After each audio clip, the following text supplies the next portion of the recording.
Now, as Youth Month comes to a close, the Ministry of Science, Technology and Innovation, in partnership with the National Youth Development Agency, hosted the Ministerial Youth Dialogue at the University of Limpopo in Mankweng earlier this week. The dialogue sought to centralize youth development within the department's G20 agenda, showcasing youth-focused initiatives by the DSTI and its entities, and assess the impact and relevance of these initiatives to ensure they are a platform for young people to influence science, technology and innovation policy in South Africa. We're joined by Minister Blade Nzimande. A very good evening to you, Minister. Thank you so much for your time. The dialogue took place at a very significant time. I mean, the country wrapping up Youth Month and building up ahead of the G20 summit. What stood out as all the exhibitions and panel discussions took place? Good evening, Paul, and good evening to your listeners and viewers as well. As you say in your introduction, this was part of our Youth Month as South Africa and as the Department of Science, Technology and Innovation.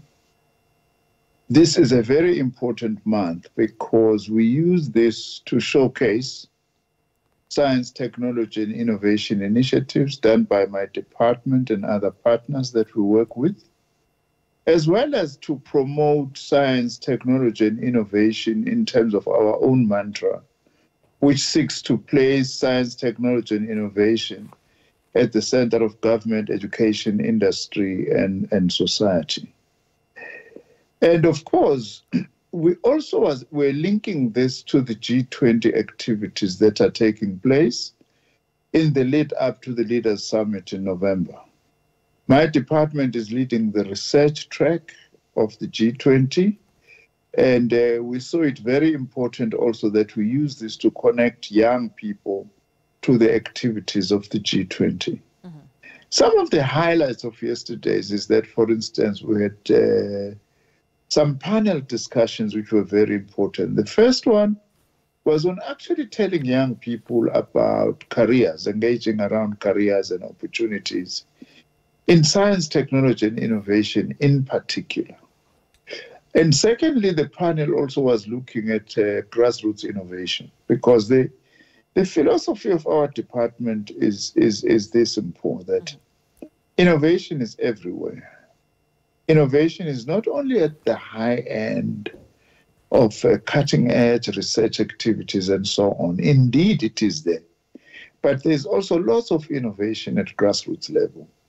For instance, if I can just illustrate, there was a young lady who is 22 years old by the name of Buhlale, who actually was telling us about an initiative that he has come up with as part of fighting gender-based violence, human trafficking and the abuse of women. Very creative in terms of wanting, for instance, to develop some kind of an application that will use earrings to record people when they are under attack, and also be able to communicate with the police and law enforcement agencies and so on. Just found that very creative, because it underlines the point that we're also making at this gathering, that as young people in particular, we need to be thinking of solutions to the problems that face us all the time. Minister, and also I was quite critical. If you'll allow me, just for the sake of time, I mean, it's interesting that you mentioned these innovation-led initiatives. I mean, that talks to SMMEs. We know that they hold an enormous potential for changing the lives of the country's young people and their potential contribution to GDP growth. How much access and leeway is there to fund these ventures? I mean, it's all well and good to speak about this brilliant young woman that you met, but she needs to be empowered to be more than just a consumer of technology, because she wants to be at the forefront of it. But you'll find that she'll have this brilliant idea, but no access to finance. How does she carry it through and make it a reality? Paul, in fact, exactly the focus of the second panel on grassroots innovation was on that, to say to young people there's lots of help. For example, over the past year, we have spent just under R1 billion, about 900 million rand, supporting grassroots initiatives on innovation, whether it's about sanitation system in poor schools, in rural areas, the other initiative that I was mentioning on fighting gender-based violence and so on. So there is also a very important agency which is funding such initiatives called the Technology Innovation Agency, which actually assists youth and other initiatives in the area of technology to be able to be supported. So the emphasis also was then on how do they actually access these initiatives so that young people are able to do this. We also have what we call living laboratories that are under my department, MPO, which is spaces where young people who think that they are coming up with good ideas, they can come and test those ideas. But the reason why we call them living laboratories is also that we put them together with the people or the groups of people that they are targeting with those innovations so that they can have a discussion and a dialogue, which helps them to further refine their ideas and also able to inform people in communities faced with problems to say, what are some of the initiatives, that government is undertaking, especially my department, how can they be improved? How can they be made better? Mm-hmm. So that was also an information sharing session that we were having at the University of Limpopo so that the young people who were there will be able to have full information. We had exhibitions, for instance, in Po, by some of my entities, the Council for Scientific and Industrial Research on the work that they do, the Human Sciences Research Council, as I have said, the Technology Innovation Agency. Of course, we had a sister organization, the National Student Financial Aid Scheme, to actually inform students about how they can be assisted to actually access post-school education and training. Minister, so that is why to squeeze in just one last question. I do apologize to interrupting you. You being in Limpopo, which hosts a large portion of rural infrastructure development challenges for digital development, like underdeveloped digital infrastructure. There's a lack of accessible and affordable connectivity. What is your department now doing to bridge the gap? Because this is a challenge if we look at a lot of rural areas in the country, and of course affecting some cities. That's precisely why in Po we chose a rural university, because we wanted to make an example that rural people should actually not be left behind. There is lots that we are doing. I can just mention one or two very specific interventions we've been making.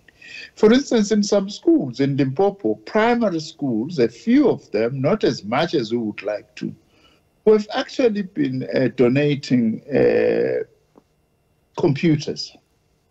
In fact, what we are doing, we are just using containers. We take a simple container and convert it into a computer laboratory with about 20 computers there for kids in primary schools from the rural areas to be able to begin to interact with and acquire some digital skills. And over and above that, these are connected to Wi-Fi, such that some of them can have conversations with some of their own other primary school learners from many other parts of the world.